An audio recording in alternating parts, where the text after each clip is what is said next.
Well, good morning. Let's dive right into buildings. One of my, let's see, Marissa, how do I get this out of the way so I can actually read my notes?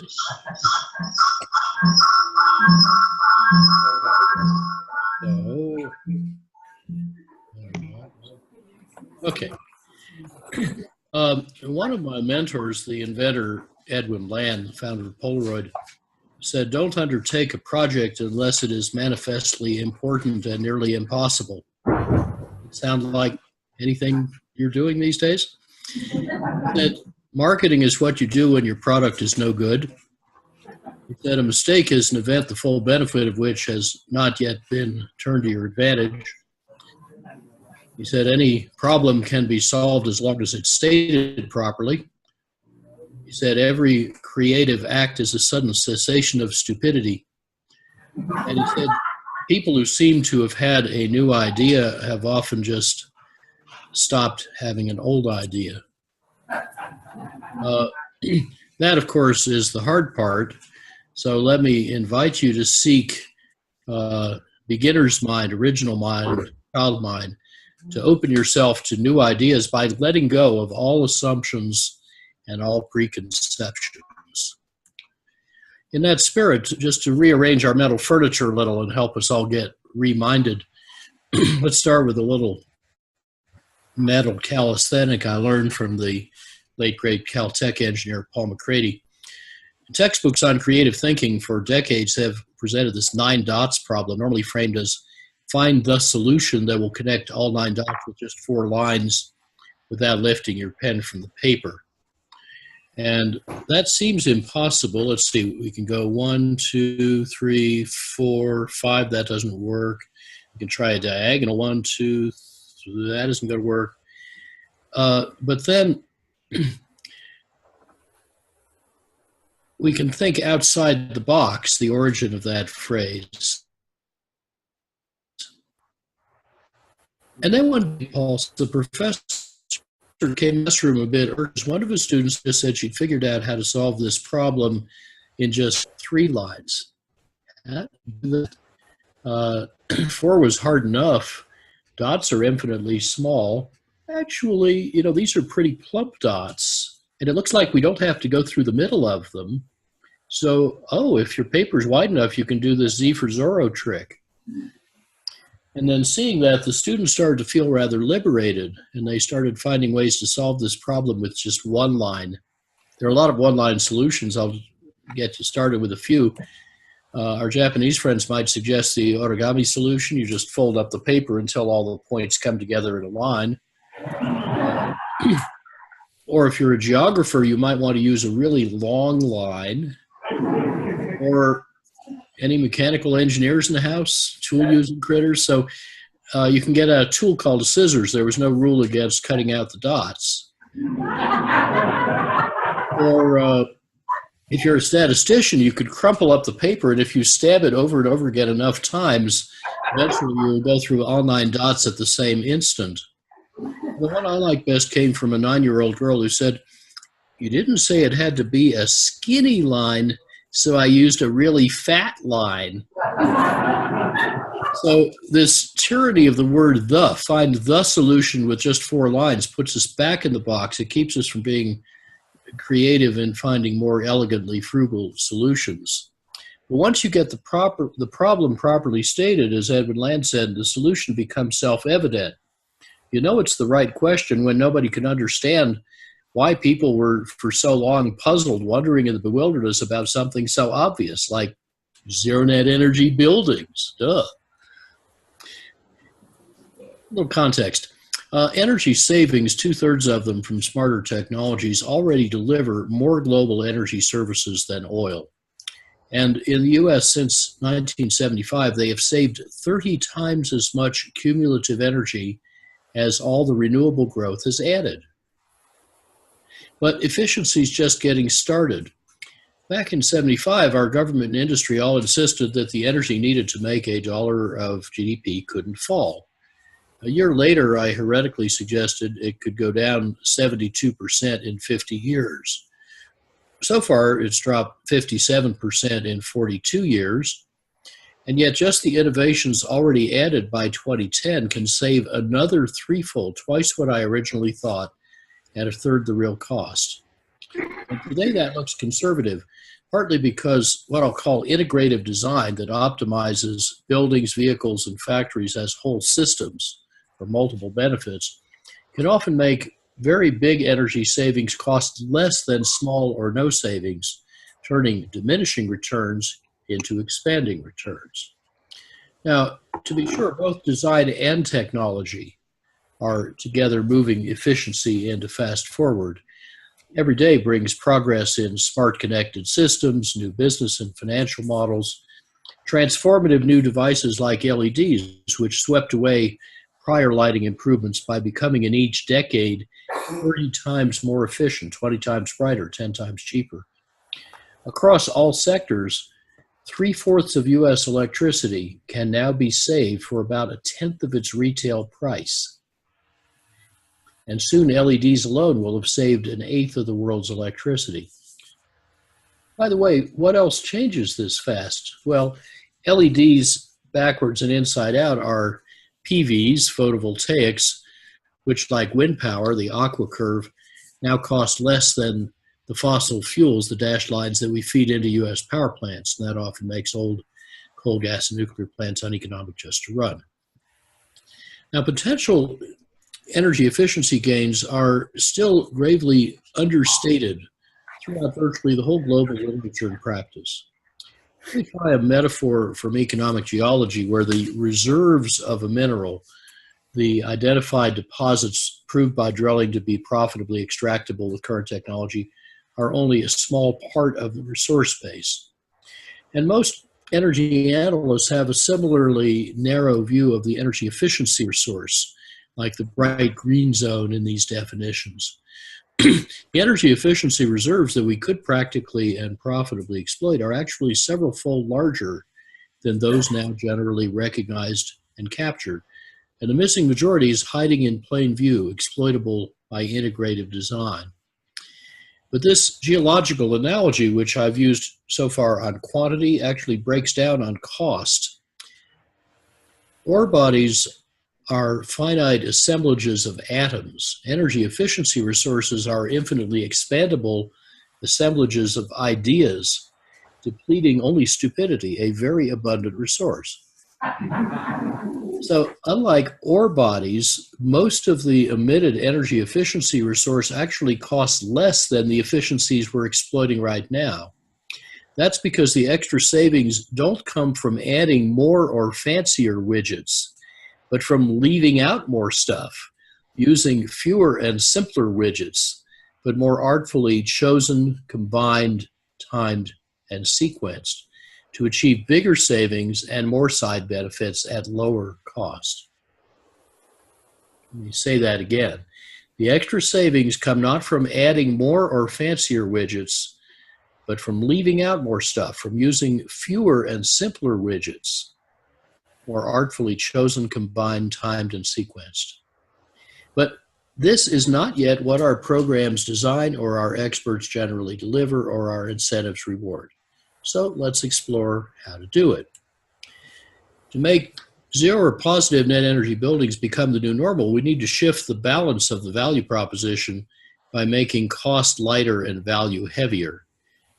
Home builders and commercial developers are skilled and tireless in seeking to lower the costs of labor and materials. They add new features to get market attention, to add value.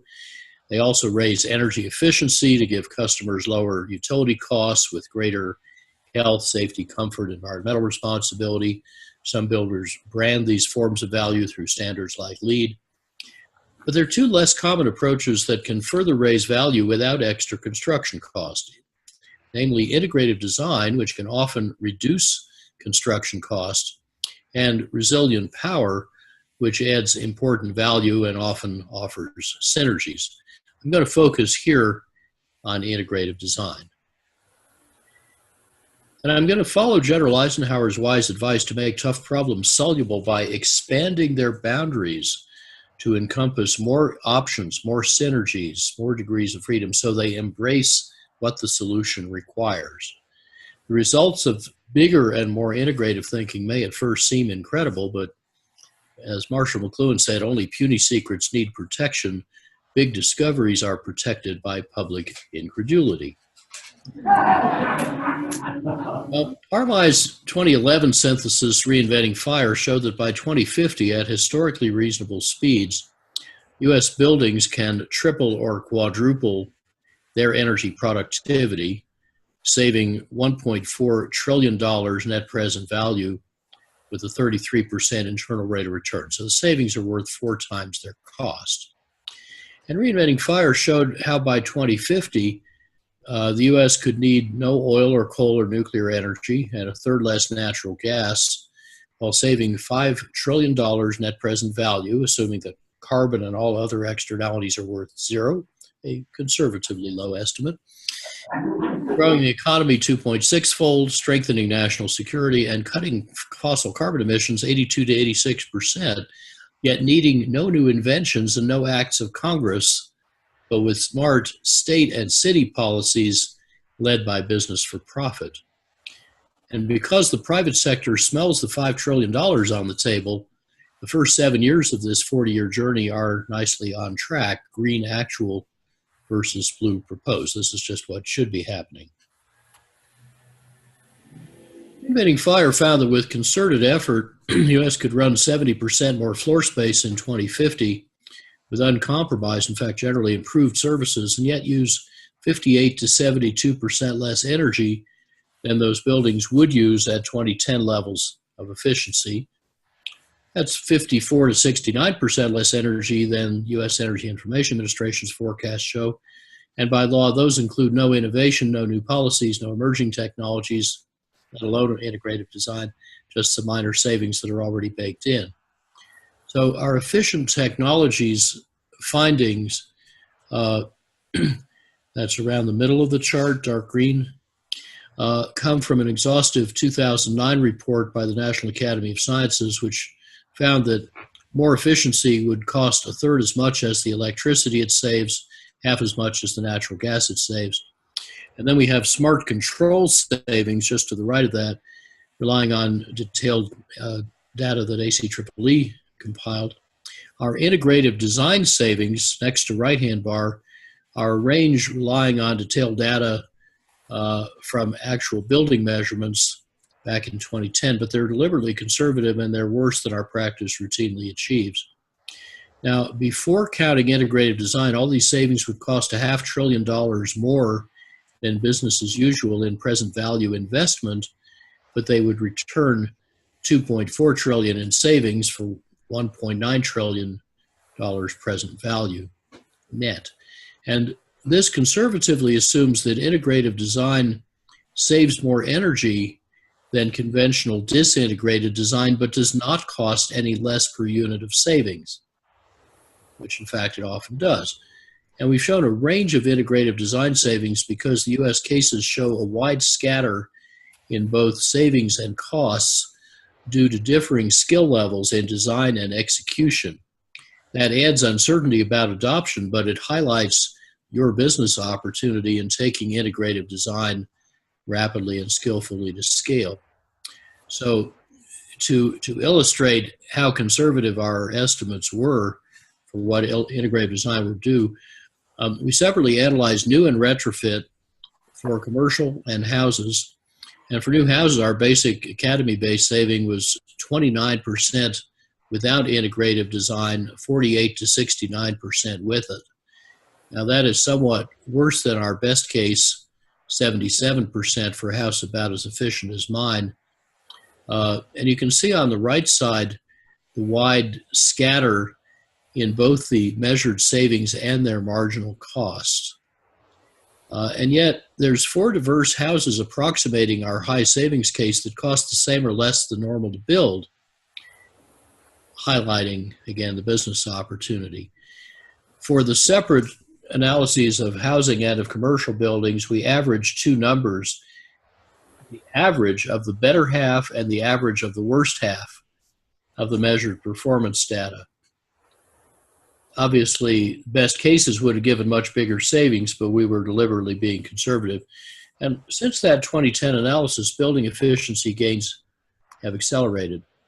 As I'll explain shortly, we used integrative design for the retrofit of the Empire State Building that saved 38% of its energy with a 3-year payback. 1 year, if we counted benefits, non-energy benefits to the owner or the tenants. That was considered pretty good at the time, but then 3 years later, our cost-effective Denver retrofit of the Byron Rogers Center saved 70%, making that half-century-old federal complex more efficient than what was then the best new U.S. office, Enrel and Golden, which in turn is less than half as efficient as where I'm talking to you from now, our own new positive, no mechanicals, passive office in Basalt, Colorado. And yet its technologies all existed over a decade ago. What mainly improved, doubling the new and old office's potential efficiency targets in 5 years. Not so much technology as designers and combined technologies. Of the 20 most efficient commercial buildings in North America, this one I'm sitting in is the most efficient we know in the 2 coldest climate zones, using about 1/6 the normal amount of energy for the stock or 1/4 of what's normal for new builds. And it keeps people cool by 11 and warm by 10 passive methods, including Peter Rumsey's hyper chairs, whose built-in 4 watts of silent fans and 14 watts of electric car seat heaters can deliver ASHRAE comfort if the room is 64 to 86 F. Although, in fact, we're running it within a degree or two of 70, so it's actually using more energy than it should. My favorite space in this building is the 25 square meter Nega Mechanicals room, where I want to go in some dark night and outline on the floor in yellow industrial tape like bodies at a crime scene, where the boilers and chillers and furnaces were supposed to go before we designed them all out. This building's cost premium, mostly soft costs, and its payback under 4 years would drop to about 0 with wider experience, we think, much as Germany's best passive buildings did. More on that shortly. But progress continues. This office was the first passive house premium in North America, but here's a building in southern Germany that was the first one in the world, and it reportedly uses 3/5 less energy than ours does. You got to go see how they do that. So its rooftop solar cells make nearly 5 times as much electricity as all 5 stories use. That's in a climate comparable to Chicago or Boston. So does that mean a 14-story building in such a climate with this level of exemplary efficiency could be entirely powered by its solar roof without even putting PVs on the walls and windows? Don't see why not. Let's build one and find out. Well, let's start with a much simpler design example. Most designers think of energy efficiency like picking cookies out of a jar. So if a cash-constrained developer asked her architect to suggest ways to make a new small office greener and more efficient, she'd probably be handed a list kind of like this and would conclude that few or no cookies could pay back fast enough. But what happens if we optimize the whole building together? Because if the developer chose everything on the list, the better daylighting and the reduced internal heat gain would create a new ability to shift some glazings around and to shrink the mechanicals for smaller loads. So most of the efficiency's extra costs would be offset up front by the capital costs that they save. So the net capital cost would be just over $4,000, and it would pay back in a year more quickly than any of the measures independently. We helped design over 1,000 buildings applying this principle, such as this bigger office in Grand Forks, North Dakota, really cold. Smaller HVAC equipment more than pays up front for the efficiency that shrinks it. So this far more efficient building costs less to construct, even though each measure by itself would not be very cost effective. Indeed, integrative design strives to exploit many benefits from each expenditure. There are a lot of ways to do that, more on that later. Let me pick another cold climate example. My own house, my wife Judy and I live here, 7,100 feet elevation, where temperatures used to dip as low as minus 47 F, minus 44 C. But our house does no combustion. That's so 20th century. Super insulation, ventilation, heat recovery, super windows, center of glass, R14, or in a few cases R20, make it 99% passive solar heated, 1% active solar heated. The key point here is eliminating the heating system saved more construction cost than we paid for the stuff that eliminated the heating system. So we saved about 99% of the space heating energy at an extra cost of minus $1,100, and then I reinvested that plus another $6,000 to save the same fraction of the water heating energy, 90% of the household electricity, half the water. The whole thing was a 10-month payback in 1983. The central atrium, seen here in a February snowstorm, has so far produced 72 passive solar banana crops. And without needing to look like this, our house helped inspire more than 160,000 European passive buildings that likewise have no heating, roughly normal construction costs. And integrative design gives lots of benefits for each expenditure. So in the upper middle photo, there's this white arch holding up the middle of my house. That arch has 12 functions, but it has only one cost. And it works anywhere. Soon after we moved in, the Thai architect Sunton Bunyatakarn visited our house and decided to adapt its integrated design approach to his own 350 square meter house in the opposite climate in steamy Bangkok. And he ended up saving 84% of the air conditioning capacity, 90% of the air conditioning energy, with normal construction cost and better comfort.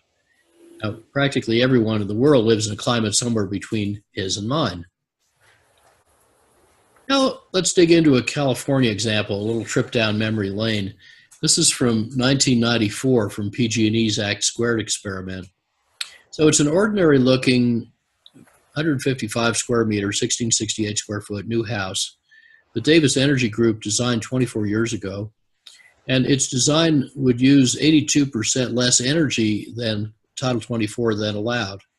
And that supposedly included all cost-effective savings. Huh? Well, the site had 105 F, 40 C design temperature. The actual peak was about 45 C, 113 F. And yet the house achieved superior comfort with no air conditioner and lower cost. Dick Bornstein first improved the floor plan and got rid of 7 meters or 11% of superfluous perimeter jaggies. They optimized the fenestration. They put thermal breaks in the sashes, and they designed an oriented strand board wall that would save 3/4 of the wood while nearly doubling the insulating value to a true R27 with improved strength, air tightness, durability, stability, speed of construction, and it would cost about $2,000 less to build.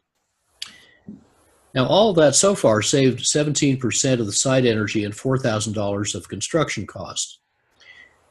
Next, the designer systematically improved the lights, appliances, glazings, hot water system, including, by the way, an 80% saving at no extra cost for the bathroom exhaust fans, which started off with 1 to 3% efficiency.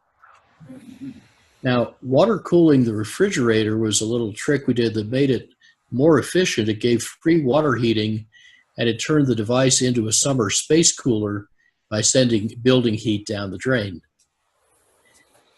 Those roughly 20 improvements raised the total savings to about 60%. They eliminated the $2,050 furnace and its ductwork. Those were replaced by a hydronic radiant slab coil fed by the 94% efficient gas heater, water heater that they were paying for anyway.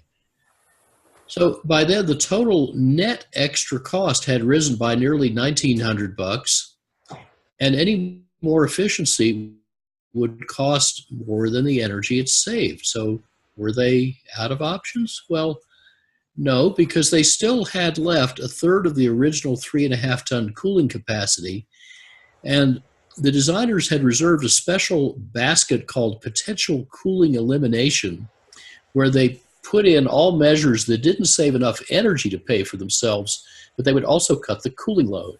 So together, 7 such measures more than eliminated that remaining air conditioner and its duct wires and controls, raising the total design annual energy savings to 82% from Title 24, and saving another $1,500 of construction costs. Now, if this were in a mature market, not a one-off experiment, PG&E figured the house would cost about $1,800 less than normal to build, $1,600 less in present value to maintain. Despite compromises that the owner insisted on, this was a real house with a real owner, it still performed so well that the neighbors took refuge in this passively cooled home during a heat storm when their 5-ton air conditioners couldn't cope. And when the owner later sold the house, he insisted on installing a window air conditioner. He said, "I know it'll never run, but I don't think I could sell the house without one." You'd have to market it as an advanced passive blah blah rather than without an air conditioner. So that was kind of an interesting example. And you don't need a sunny climate to do that. In Germany, which averages cloudier than Seattle, a rigorous discipline of passive construction has spread widely, now to many other countries too, including here through Affordable Comfort Institute and others. It's supported in Europe by especially extensive standards trainings, independent verifications, supply chains. And now that California is requiring net zero from 2020 for new homes, 2030 for new commercial, your DAL is working hard to learn how up to at least mid-Scandinavia, the experienced European builders are now putting up such efficient buildings at no extra cost, in a range of typically +2 to -2% on construction cost variance. Now, such over tenfold efficiency gains did not magically appear. When we moved into our banana farm in January '84, the German code still allowed a new house to use about 210 site kilowatt hours per square meter in year. That's only a fourth less than the typical housing stock at that time. Dr. Engineer Wolfgang Feiss soon came to visit us, and he already knew he could use air tightness, ventilation, heat recovery, and super insulation to get probably below 50.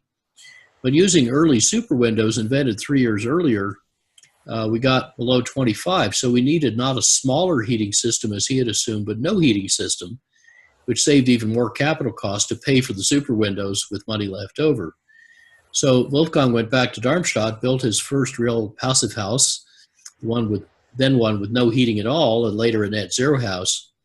His care was really impressive. When I visited him in Darmstadt, he told me that to calibrate his simulation within the last couple of % of the measured dynamic thermal behavior, his last 2 refinements to the model were to account for the latent heat of water absorbed on the plaster and the sensible heat gained by water that sat in the toilet tank before being flushed.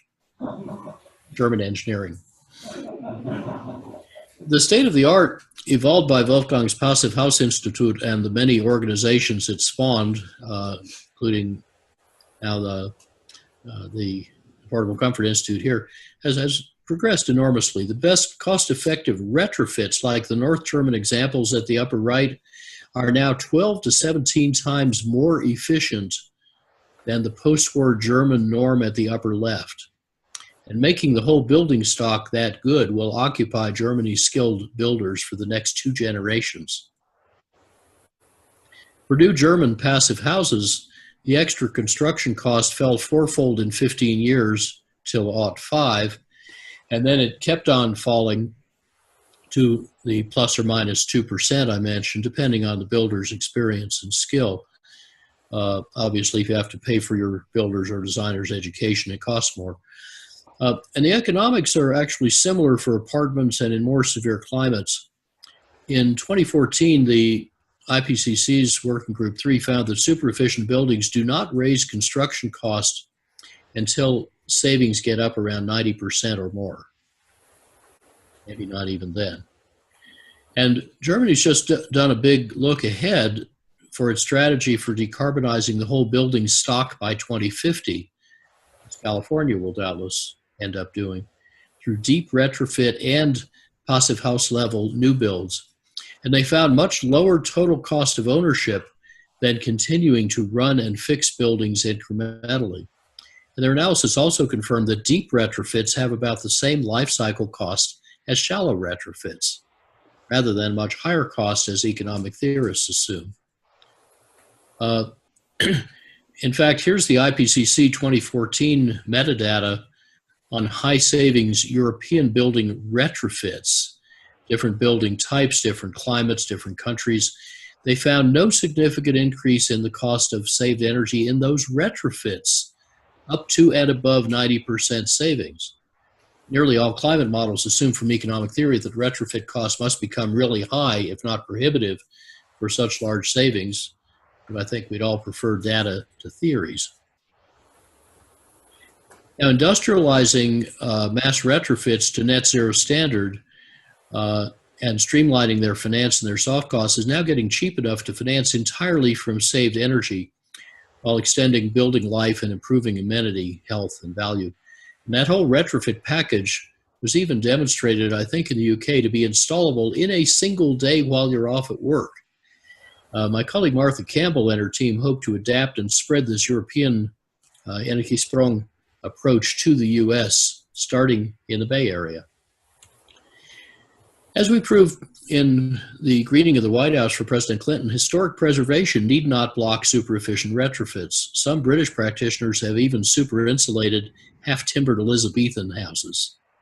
Professor John Sturman at MIT first tripled the efficiency of his historic Lexington home, right on the green, through conventional retrofit and oil to gas conversion, and then last year he took it net positive through deep retrofit plus PVs. Stuart and Linde Herman are in a difficult, really tight lot in Minneapolis with heavy shading and botched prior renovations, but they made their 110-year-old house 140% or so net positive and LEED Platinum. I think that's the only such combination in the country, although he may end up, we're arguing about this now, paying $1,000 more for insurance because his reduced electricity use makes his PVs produce over 125% of his usage. So State Farm says that makes him a solar business rather than a household, and that puts him in a different rate category. If any of you have heard of that new scam, please let me know. We're figuring out what to do about it. Probably embarrassment is the best solution. Now, many U.S. cities have rundown or derelict buildings that offer retrofit opportunities well matched to wider societal needs. Back in 1981, 3 brownstone low-income row houses like these in St. Louis got an integrated gut rehab plus super insulation retrofit designed to be installable by their residents or by neighborhood youth without building skills, without education, even without literacy. Nothing was assumed to be square plumber level. Everything was color-coded to snap together without needing to read drawings or instructions. And the retrofit ended up cutting the heating costs by heating needs by over 90% to $100 a year, and cut the cooling to one small window air conditioner for 140 square meters. Marginal cost of the retrofit, $4,700 over just the gut rehab, paid back in a few years. So they retrofitted the 3 test homes, and then the Carpenters Union blocked further expansion. But a generation later, I ran into the head of the same union who said, "We did what?" He was astounded to hear this history, and now he would love to revive the project for apprenticeship and job training. Good for him. And the developer who launched the project, Ted Bakewell III, is now too busy running his family firm to take this on, but he once told me if somebody else would, he would dig out the old papers in his garage. And the technique should still work. Laws of physics haven't changed. The evidence is spreading. For North American new builds, 482 zero-energy commercial and multifamily buildings were registered by this January. 67 had been verified from a year's operation. The other 415 and more will soon give us a flood of data on performance and costs. They span every U.S. climate zone, 44 states, 4 provinces. They total over 4 million square meters, and 88% of their floor space is in buildings of at least 50,000 square feet. They're rapidly trending from small demos toward bigger buildings, and a fourth of them are owned by for-profit firms. Total ownership is 46% private, heading for the commercial building sector's national average, 78%. This database just stopped including ultra-low energy buildings lacking a public goal of adding renewables to get to net zero because there were far too many to track. Nice sign.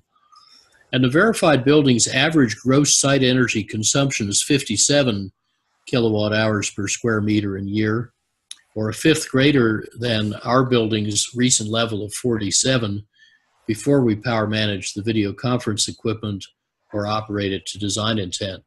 So the verified building's average gross energy use before renewables is 60% less than comparable existing ones. It's 46% less than Title 24, which is supposed to include everything cost effective. And notice that some of these buildings are using nearly zero gross net energy, so adding renewables would make them net positive, like my home and office. Now, more than a decade ago, early adopters were bringing similar techniques to U.S. cities, like this New York apartment on the left, built at normal cost. The architect, Chris Benedict, designed it to save 85% of normal energy use for heat and hot water. And her practice emphasizes airtightness, innovative ventilation design, and working thermostats in each room to optimize the gain-loss balance as the sun tracks around. The continuous super outsolation traps thermal mass inside, stabilizing indoor temp, especially mean radiant temp. And all these improvements are more than paid for by dramatically downsizing the heating equipment. For example, this building's super efficient rooftop gas boiler on the left needs only a 20 centimeter chimney, smaller than for many single family homes.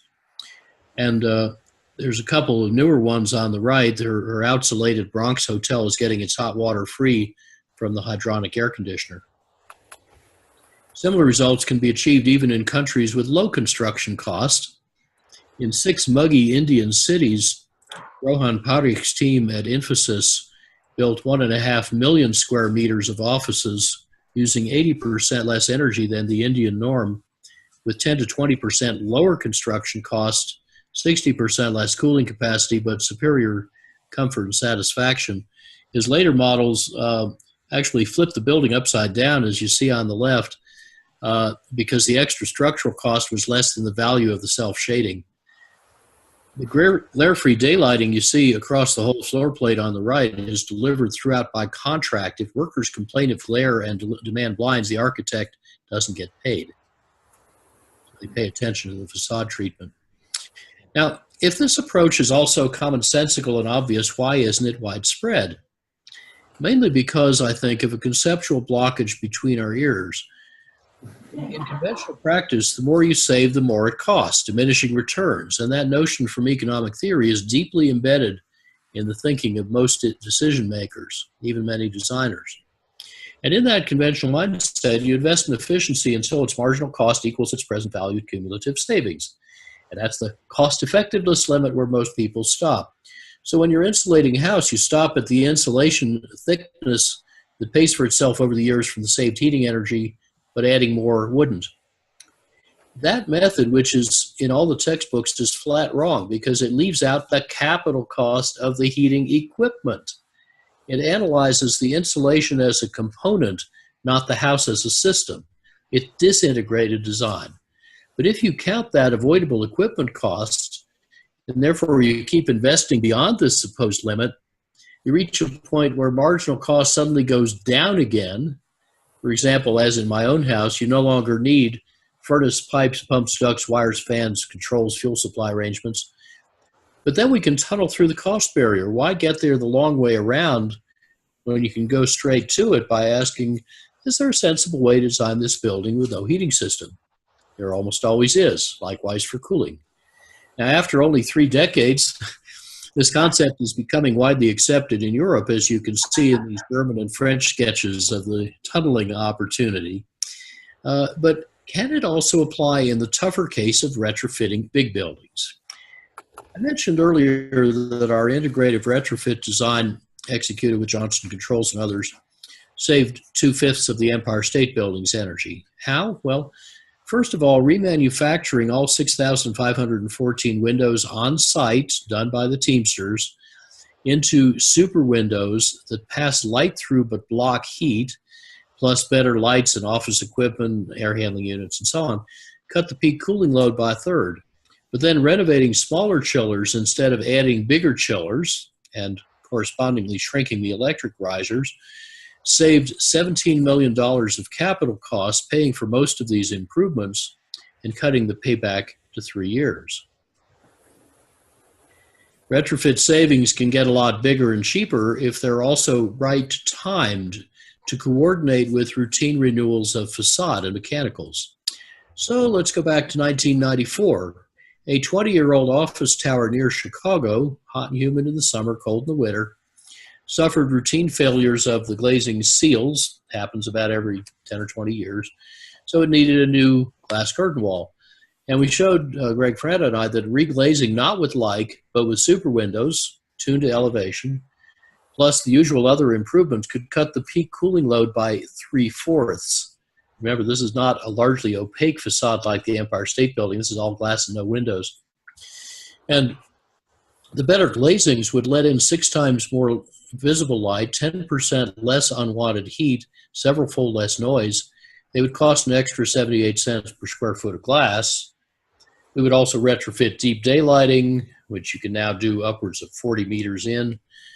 Efficient lights whose dimming and occupancy sensors trim their use to 3 watts a square meter. Efficient power managed plug loads, drawing 2 watts a square meter. But then guess what? The HVAC system, which also needed renovation for aging CFCs, could be replaced with a new one 3.8 times more efficient, more on that later, but 4 times smaller. And that would save more capital than all the improvements cost, saving therefore 3/4 of the energy with a tiny net investment and a roughly minus 5 months payback compared to the routine renovation that saves nothing. Oh, by the way, they didn't do it.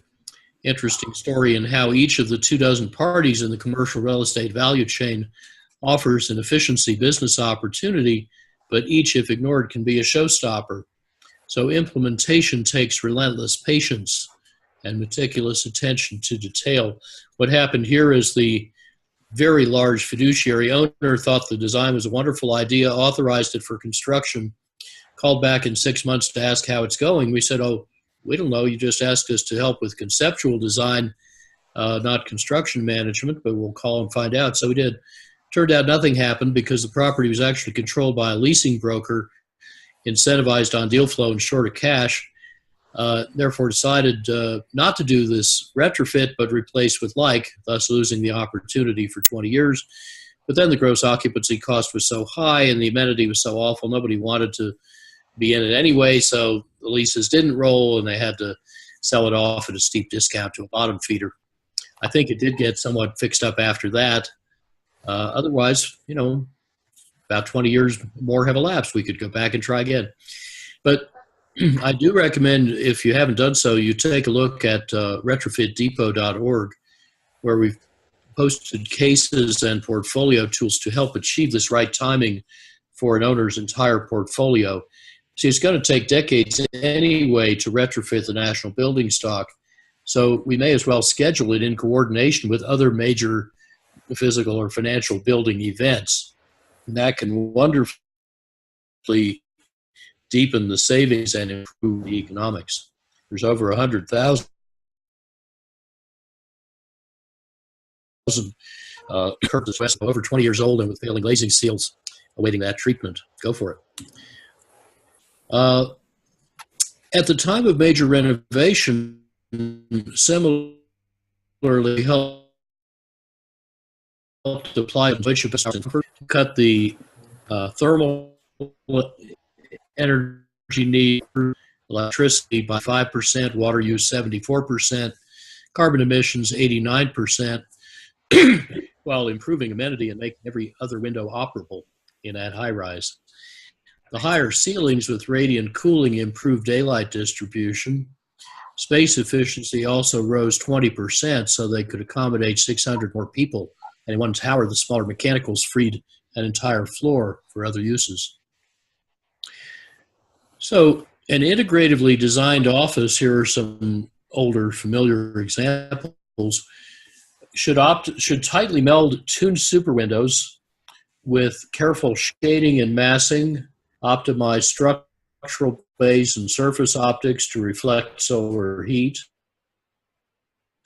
deep daylight, efficient direct, indirect, complementary lighting and plug loads, no or small and super efficient HVAC, underfloor displacement ventilation, no or almost no drop ceiling. All this saves upwards of half the energy without or 3/4 with influence over tenant loads.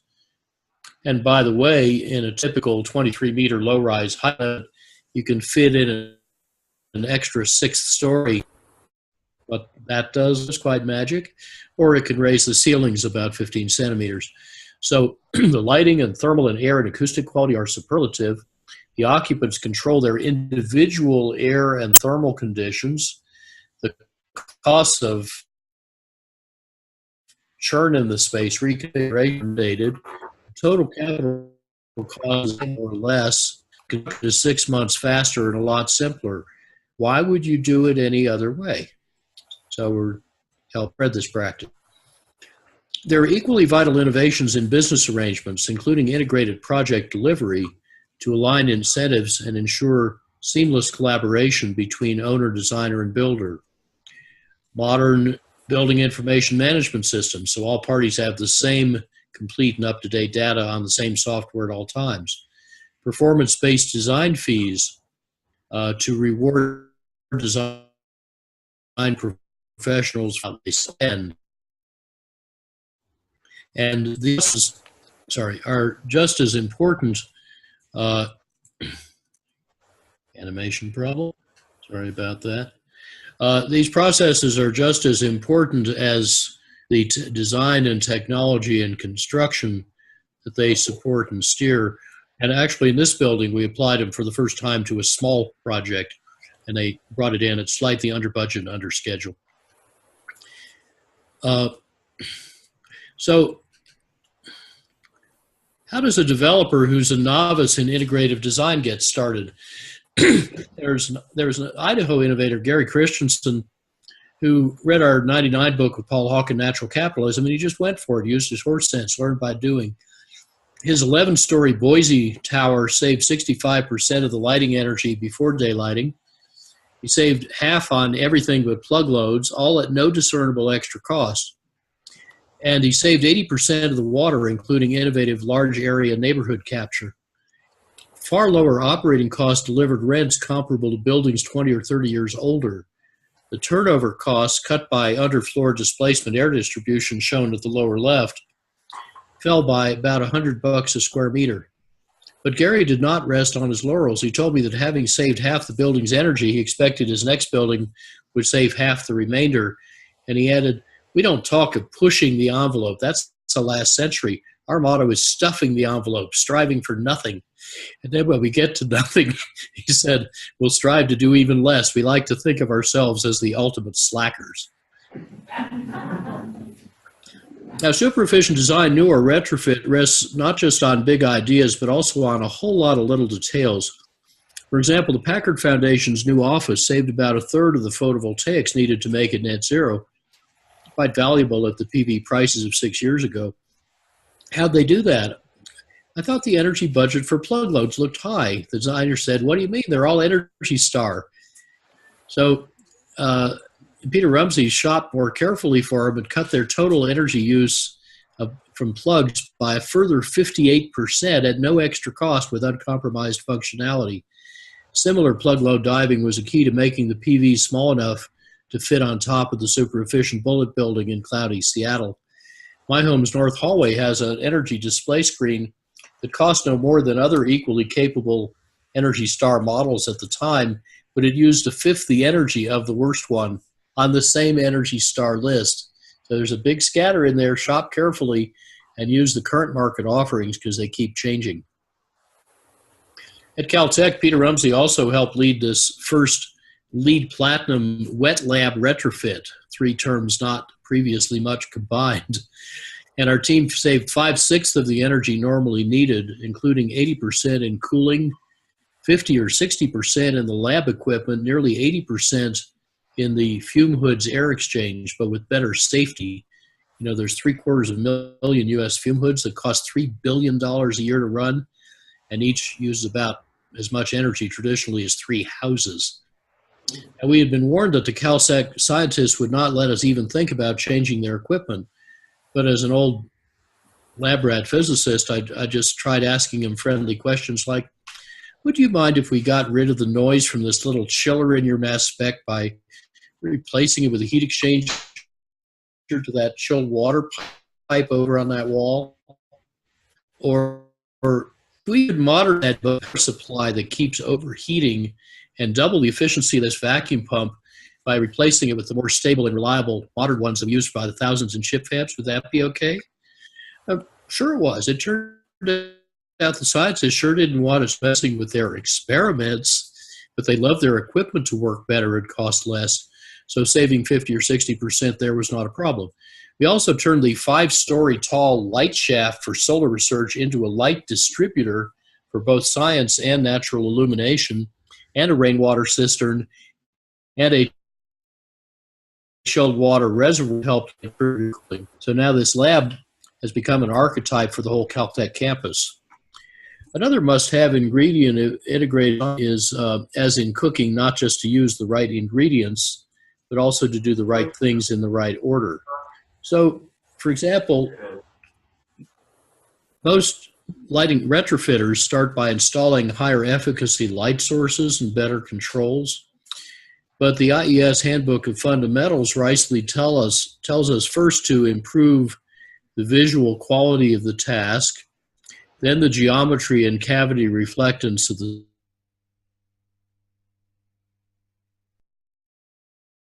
space, then optimize illuminance, then harvest and distribute natural light, and only then optimize the luminaires and the controls and maintenance and training.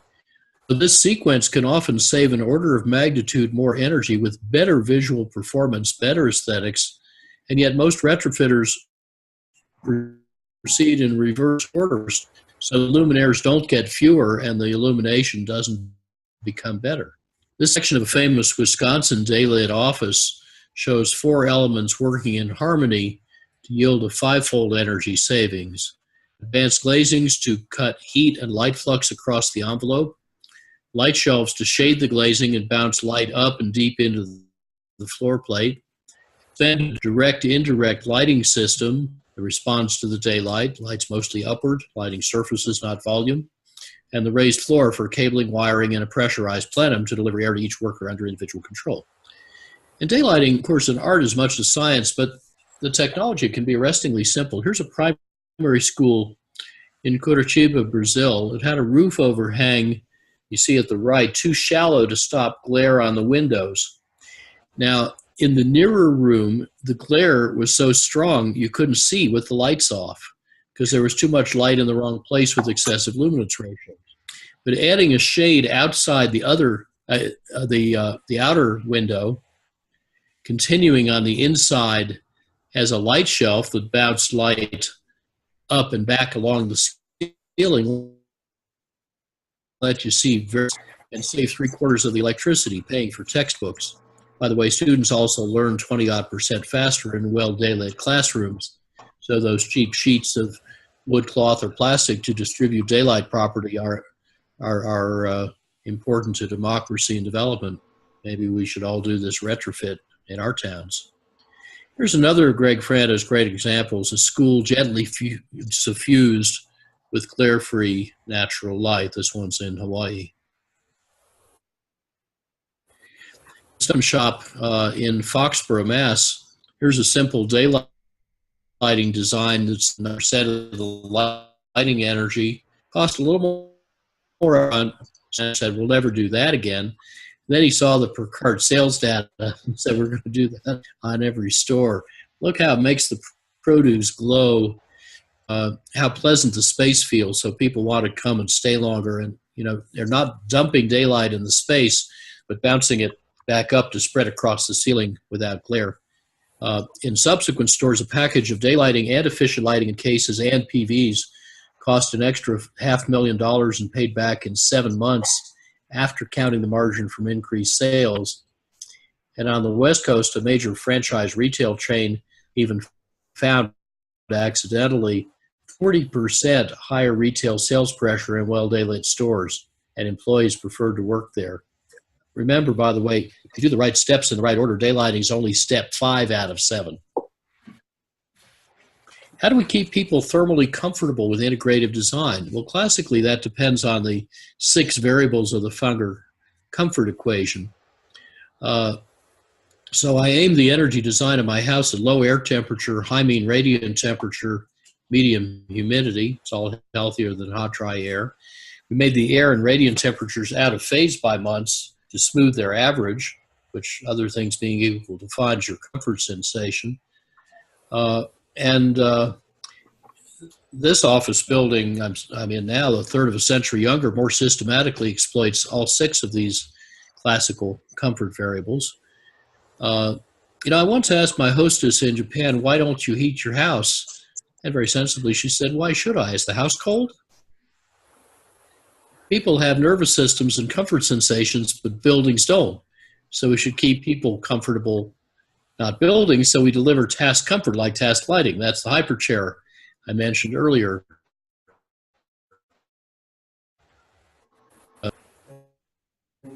It's powered by laptop battery.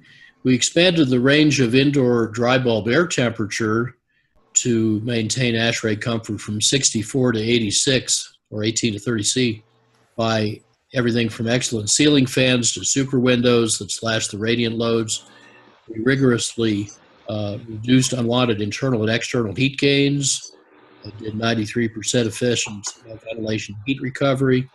Well, think of the building like an Aspen skier dressed in a down jacket and sunglasses. The building's nearly twice as airtight as a passive house, super insulated, passively cooled by active exterior shading and natural ventilation, including automated night flush to cool phase change walls. So we didn't need a lot of other passive options: ground coupling, groundwater coupling, geothermal heat pipes, seasonal storage ice bond. We didn't need active non-refrigerative cooling, evap, desiccant absorption, other combinations that can give you over 100 units of cooling per unit of electricity. We didn't need refrigerative cooling, whose efficiency we can triple. I'll tell you how in a minute. We didn't need fancy storage and controls. And even in human panels, a comprehensive approach can save around 90 or 100% of cooling energy, better comfort, lower capex, higher uptime. In fact, we did a retrofit design for PG&E's research headquarters in San Ramon and found we could save, as I recall, 97% of the air conditioning energy. And yet we left a lot on the table. Well, there are a lot of other examples of this all over. Persian draft towers, trom walls, on the rather hot Stanford campus, night roof spray, and a Persian draft tower. And actually, they got 50 units of cooling per unit of electricity and could have gotten over 100 if Peter had been allowed to design the pumping system too. Passive buildings can be big, like the famous Eastgate Center in Harare, 90% less mechanical energy to deliver normal or better comfort. Normal construction cost, 20% better rents inspired by termite mounds, although then they turned out to be a lot more sophisticated than we thought. And this is not a new art. A millennium ago, up to 1,000 people lived in this Pueblo Bonito on the Sazi settlement, and the interior temperature varies less than a third as much as outside, even though it has no windows, only holes in the walls. Some of the ancient cliff dwellings, like on the lower right, have even a tighter temperature band. And here's one of the world's most efficient buildings using cold seawater on the Big Island in Hawaii, plus a passive solar chimney for all the cooling and ventilation. Tropical apartments in India, convective double wall, extra 2% construction cost initially, but with a good ceiling fan, you feel 16 or 17 Celsius cooler. And with a few further refinements, you could get decent comfort with no air conditioning in Mumbai. That's Deirdre Thadani's work. He's in Washington, D.C. So what do all these examples teach? Well, start with the end-use effect you intend. Optimize the buildings as whole systems, not as a pile of parts. So the key to cutting construction cost overall is to use expensive windows. In particular, pay for the efficiency, largely or wholly or more, through the HVAC shrinkage it causes. Cut the capital cost by saving downstream to upstream, get to that in a minute, and optimize and timing of design steps. And then I hope get paid for what you save, not for what you spend, that is due performance-based design fees. Now, if I could take a few more minutes, I think a little bit on HVAC might be helpful. The quick story here is that, yeah, you can improve, say, fan efficiency by 2- or 3-fold, motor system efficiency at least 2-fold, but you get 5- or 10-fold savings by working on the denominator first. Why first? So you can downsize the fans and motors. So reduce flow, reduce pressure drop by wringing out friction. And then you can even downsize the chillers. Peter Rumsey points out that 3/4 of a horse fan will deliver the same sensible cooling, for example, as 1/10 of a horse pump. Here's an illustration of the duct versus the pump sections. And in fact, normal practice would use an even smaller duct, and then you'd need 9 times more power than a standard hydronic system. That's a measure of heat capacity, over 3,000-fold difference between dry air in the bags and water in the cup. And just improving the components of a simple rooftop chiller with 15-year-old technology raises the savings to 80 or 90%. No doubt that's gone further since then.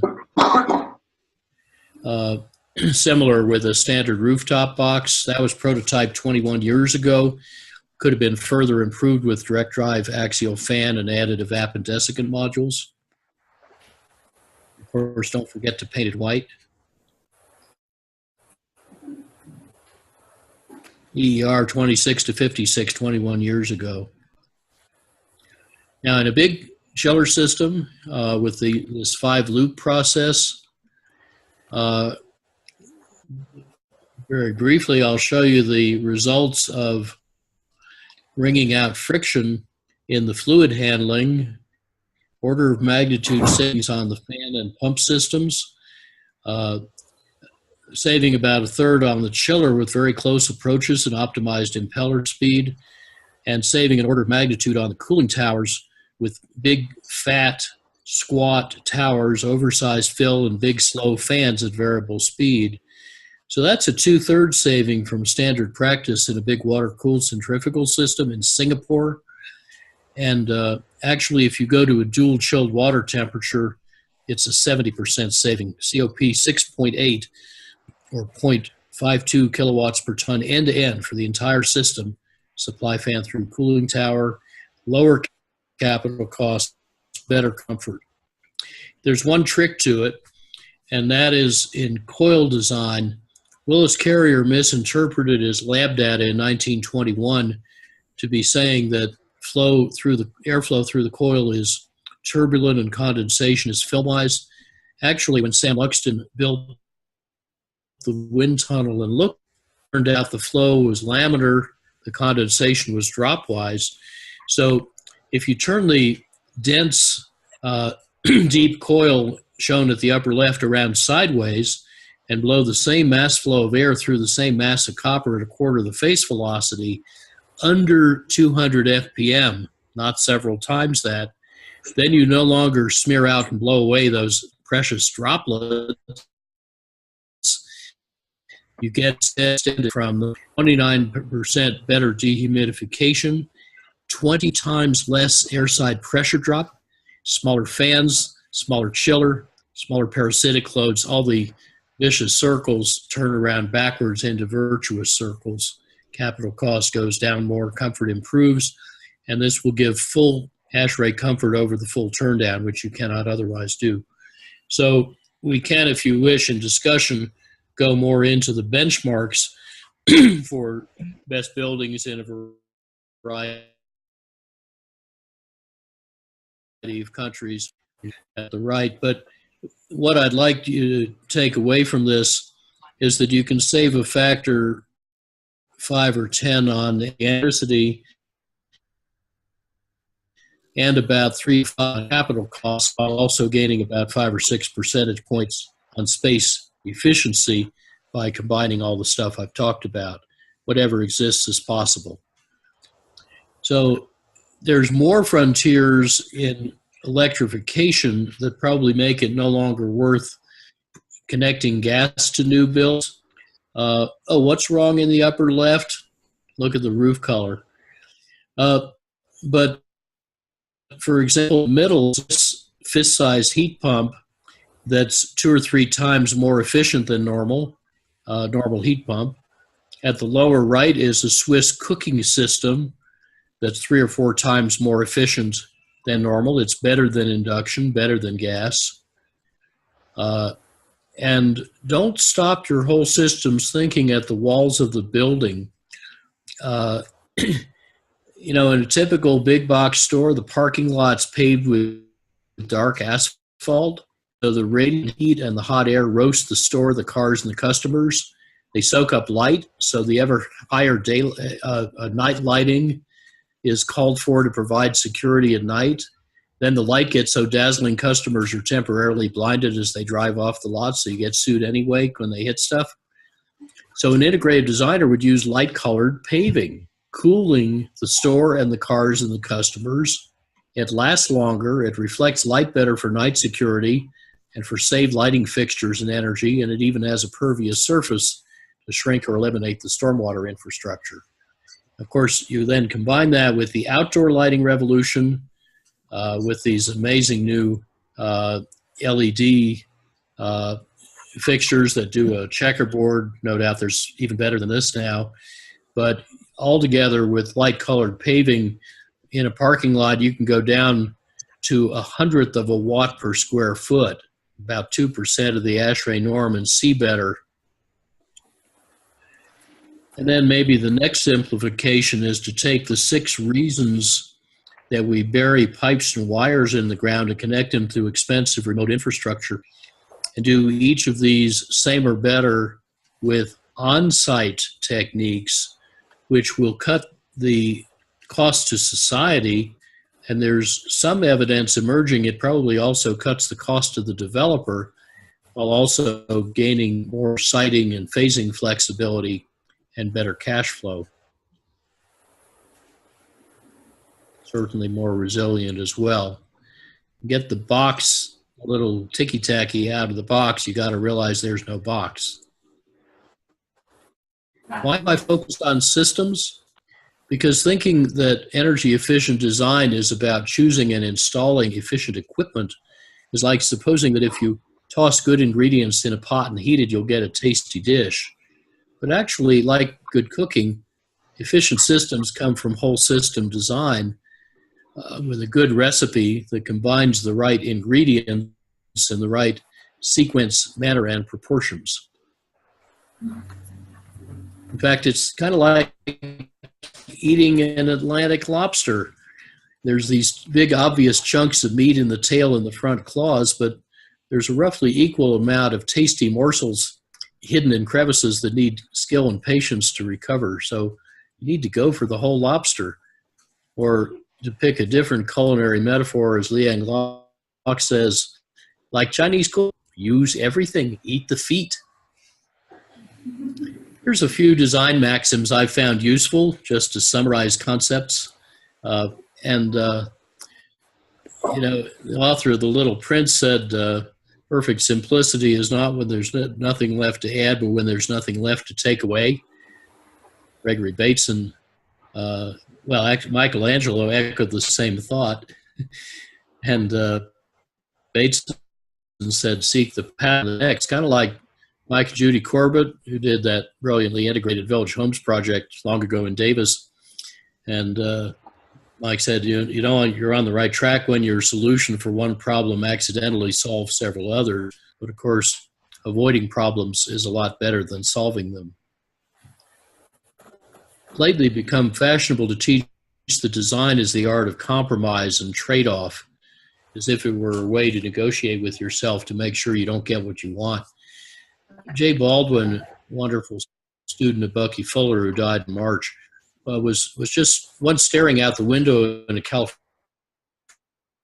classroom, all this nonsense, and watched a pelican catch a fish and realized what the lecturer was saying couldn't possibly be true, because nature doesn't compromise. Nature optimizes. The pelican, he realized, is not a compromise between a seagull and a crow.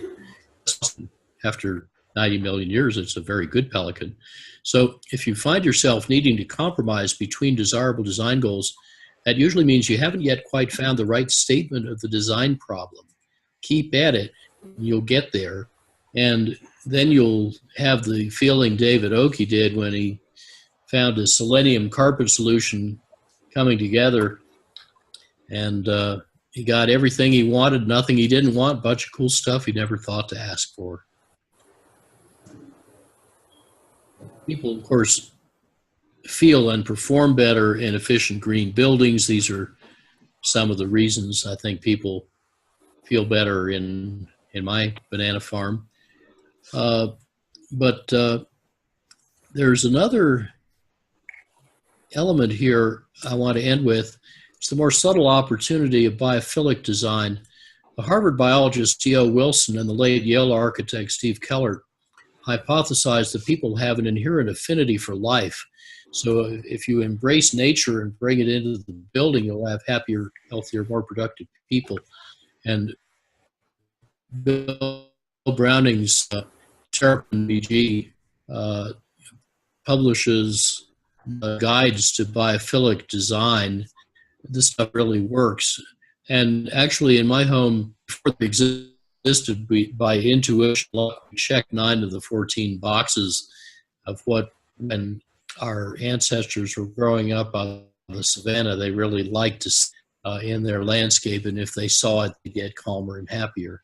So come visit. You'll see what I mean. We'll have our favorites about how well or how poorly buildings have evolved to meet the needs of their occupants. Judith Evachen pointed out how Victorian designs of zoos and offices have often evolved much further toward naturalistic habitats for other great apes than they have for humans. But our focus here is on energy efficient design as a free byproduct of restoring the earth that can vastly improve human well-being. Ray Anderson said, our buildings should take nothing, waste nothing, do no harm. They should look like they grew there. They should create delight when entered, happiness, health, and pride when occupied, regret when departed. They should be flexible for unknowable future needs, resilient against future disasters, designed for the last day of occupancy as much as the first day. They should be net producers of energy, clean water, beauty, maybe food, right pedagogy. They should cost less to build. They should cost far less to operate. And if we rise to those challenges, we will live better, do better, save energy and harm, and become good ancestors. And to do all this, we just need designers to give us a Vulcan mind meld, such as I had from this guy. Perhaps designers with 4 thumbs per brain, whose engineering for minimal materials, the strong and secure treetop nests they build each night, have been praised in the proceedings of the National Academy of Sciences. So let's learn to build ever better nests, ever simpler, elegant frugality. Thank you all for who you are and what you do, and let's see if I said anything controversial.